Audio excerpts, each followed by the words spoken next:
Hey everyone, Erica Zeal here. So today I wanted to jump on and talk about why peeing your pants should not be considered quote normal, as it seems to be in society so many times, right? How many of you that maybe deal with a little bit of incontinence, that's what it's called when you pee your pants a little bit, right? It's really common, especially working out, maybe after you've had a baby, even years after you've had a baby, right? And also you don't have to have had a baby to have incontinence issues, okay?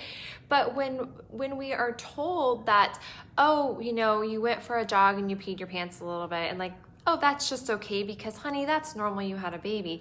It's not, right? Yes, it might be normal from a perspective, ladies, that it happens often, but it gets disregarded as what does it actually mean, right? So many times it's like, oh, it's just normal, you had a baby, or whatever is going on in life. But the reality of it is it's your body trying to tell you, like, hey, pay attention to me, right? You need to pay attention to your body, to what your body is trying to tell you. And peeing your pants is a first sign for many women of pelvic floor dysfunction. And I know when I say pelvic floor dysfunction, I get these looks like, Erica, what are you even talking about? What do you mean pelvic floor dysfunction? I don't even know what that is, right? Well, if you're having any sort of incontinence, any peeing of your pants, and now it could be as simple, ladies, as when you sneeze or laugh or cough, right? So you might not think, oh, that doesn't happen to me only when I sneeze, laugh, or cough, or one of those things. It doesn't have to be all of them, right? Or it does happen when you go for a jog or you do a workout, right? That's a little bit maybe more intense. Those are signs that we need to listen to our body. Like I am such a believer that our body is always trying to tell us something, and then we have the choice to listen to it and then to figure out what to do about it, okay?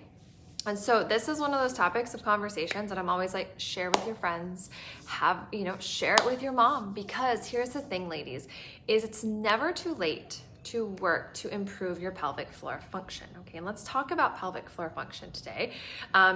Because I talk a lot about pelvic floor. It comes up in conversation in so many things, but I want to specifically talk about pelvic floor today as it relates to the incontinence issues, which here's the issue: if we don't address our pelvic floor when we are having just incontinence issues, then what can happen is it becomes more severe. We can get pelvic organ prolapsing. Ladies, that's when we start to get our organs actually fall through our vagina, right? And that's not fun to deal with. Nobody wants to have to deal with this.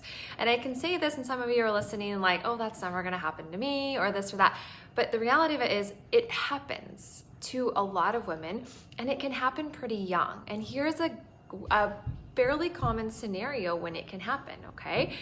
Is that maybe you've had a baby, maybe it was just your first baby, and you're someone who likes to stay active. And again, I'm the first person to say, yes, please stay active, because it's really good for you, but we have to be smart about it, right? It's a short period of time. And if we push our body too hard and we're not listening to what our pelvic floor is telling us, that, oh, we've been peeing our pants and we need to actually slow down what we're doing.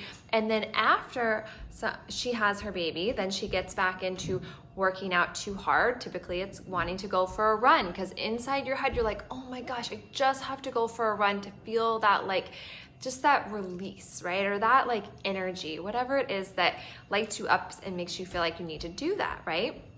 And so as much as I hate to say, no, you need to take a step back, you do. Because I have heard these stories from so many physical therapists that I've talked with, pelvic floor physical therapists that specialize in this, that what happens, and it's more common than probably we'd even realize because no one talks about it, is that you go back to working out too intensely too soon. You still have relaxin in your body, and so your tissue and your ligaments are still really lax, right? And we go to do something that's too intense, our pelvic floor can't handle it. We have that weight coming down of our organs. And think about it too, stuff's already been moved around, right? And that's when we are risk of having major pelvic floor dysfunction, worsening peeing your pants, and possibly causing and worsening pelvic organ prolapsing is really, really high in those first several months postpartum, which is why I'm always saying, You need to take your time, and you will be so grateful when you do. Now, I'm not just gonna address postpartum, but that's really, really important. So if any of you know any mamas that are pregnant or have had a baby in the last even 6 months, I think it's really, really important to get that message out. Now, when you're someone who's maybe never had a baby, or you're way beyond the years of ever having a baby, maybe your youngest is like my age, right? And you've got grandkids or whatever it is never too late to work to improve your pelvic floor function. And what do I mean by that? Because here's the thing, we can talk about having a stronger pelvic floor, but that's not the right terminology. You want to have the right strength of a pelvic floor, because a lot of women have too tight of pelvic floors, and it's pretty common, especially if you're someone who's been very active or you have a past history of running and lifting a lot of weights, which is awesome, right? But we've not been taught how to activate our deep core correctly, unless of course you've been through my programs with me, then you've learned this. But when we haven't learned how to do that correctly, we tend to be too tight and restrictive in our pelvic floor. And it doesn't come down just to our pelvic floor, ladies, because our pelvic floor, while it does work on its own, it optimally functions as a whole, right? So we can't just address pelvic floor over here, right? I'm always talking about how everything in the body is connected. So same thing with the pelvic floor. Yes, it can be addressed on its own to a degree. But for optimal functioning, we have to look at our pelvis. We have to look at our hips. We have to look at, are we over pulling on maybe the inner thigh line of our right leg, and we're too weak on the inner thigh line of the left, and we're getting this imbalance going on in our pelvis, right? Well, that's going to affect our pelvic floor connection and tensegrity and strength. So we might be way too tight, number one, all the way through the entire pelvic floor, or maybe just one side, because this is the thing, a lot of people don't realize this about our pelvic floor, ladies, is that one side of your pelvic floor could be too tight and the other side of your pelvic floor could be too weak, or vice versa. Okay, so there's lots of options that could be going on with our pelvic floor, or it could just be too weak, right? So there's any combination of that can be going on. So it's like we want to find this right amount of strength for our pelvic floor. We don't want to be too tight. We don't want to be too weak, right? And so those are really, really, really important things when we start talking about pelvic floor health, right? And understanding that at the base of our pelvis, and I always like to use my diamond example, right? This is like, think pelvic floor is like the shape of a diamond, right? Goes from the pubic bone all the way back almost to your tailbone underneath your anus, and then the sits bones to sits bones. So if you're sitting up really tall like I am right now on my Cadillac here, and you can feel those sits bones, right? Like the pelvic floor is at the base of our pelvis. It is so important, ladies. It helps to hold our organs in, not to mention, for sexual function. And there's just, our pelvic floor doesn't get talked about enough, and we need to talk about it more because it's so important, because it's involved in everything we do. You cannot properly do a squat. You cannot properly bend up and down off the ground. You can't properly hold your body up during your day without using your pelvic floor to some degree. It is involved in so much, right? So we have to understand that first and foremost. It's not just over there on its own doing its own thing.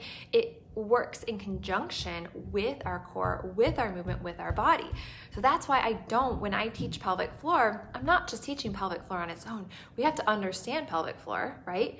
But we have to understand the entire body as well, and movement, and right? And so the other big piece I wanted to explain today, because I think it's so fascinating, is that we have the base of our pelvis, our pelvic floor. But then above that, helping to support and hold our organs in, is all fascia, ladies. It's just fascial tissue underneath there. And so the cool thing about all of this, and because I love and I geek out, right, talking about fascia and how it's so amazing, because we can create more of it. We can create stronger fascia where we need to have stronger fascia. We can create more lengthened fascia where we need to be more lengthened, right? It's so amazing. So when we start to understand, like, oh, it's more than just our pelvic floor that affects our pelvic floor function, it's really our entire body. And it's also understanding that we have all this fascia from the base of our pelvic floor that goes through our pelvic floor, under, over, and then up underneath, helping to support and hold our organs up.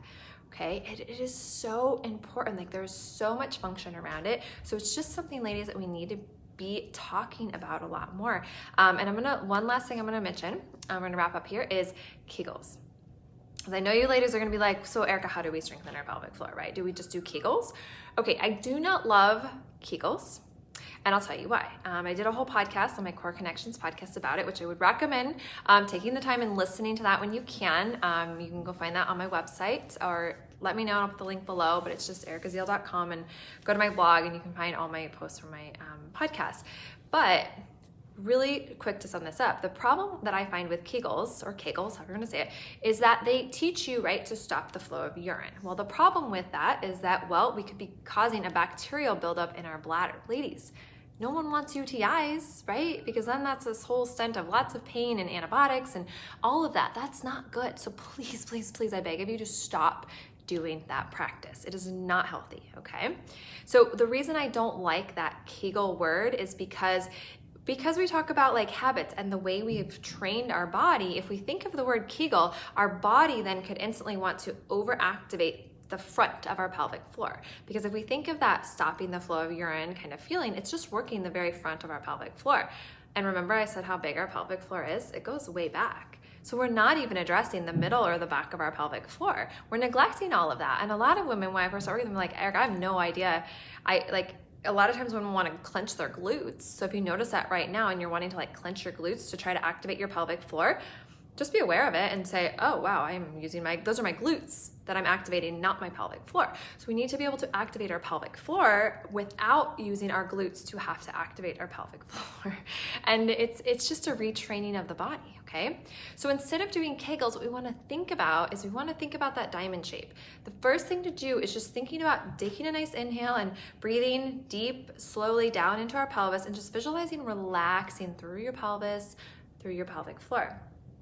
And then as you exhale, I want you to think of those 4 corners, 4 points, lightly drawing them together, and then up from the base of the pelvic floor all the way through the core, through the top of the head. So visualizing from that diamond at the base of our pelvic floor, this connection all the way through the top of the head. Even put your hand there and be like, oh, I'm gonna lengthen up lightly up and try to lift up into my hand, right? And in the beginning, you may not feel anything. And that's very, very, very, very normal and okay. But know that that's where we have to start in order to start to wake up these deeper layers in our body that ultimately can really help us to function so much better through our life, right? And the last thing with this is that so many women I find don't think they have any pelvic floor dysfunction, yet they actually don't know how to activate their pelvic floor because we've not been taught correctly. So I just want to caution all of you with that Kegel word, that while if you're going to use it, make sure you're really, really, really conscious of what you're doing with your pelvic floor. I actually like to just address it as like, hey, I'm gonna work on my pelvic floor activation is really what it comes down to. So start addressing our pelvic floor as our pelvic floor and put the Kegel word off to the side for right now. That's really some of my best advice, and it really, really, really can help you.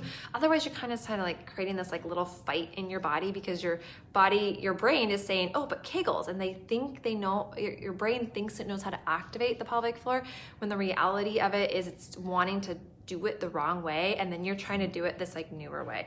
And there's more to it, but this is the most simplistic way I can kind of help explain it all to you. So hopefully this helps kind of explain a little bit more about pelvic floor dysfunction, what can happen, and what you can also do about this. And Diane, I know most people don't know about this. So this is seriously one of those, this could be a life-changing information for women. And I also believe they're never too young. Like I think once a woman or a girl starts to have her period and we're understanding a little bit more about body and anatomy, like I think that's when we should start having these conversations and teaching her what her pelvic floor even is from an anatomy perspective. Like you guys, like when I was in college years ago, and I took intense anatomy. A couple things. I didn't learn what fascia was then. I obviously since have, because I've done my own digging and I'm so fascinated by it.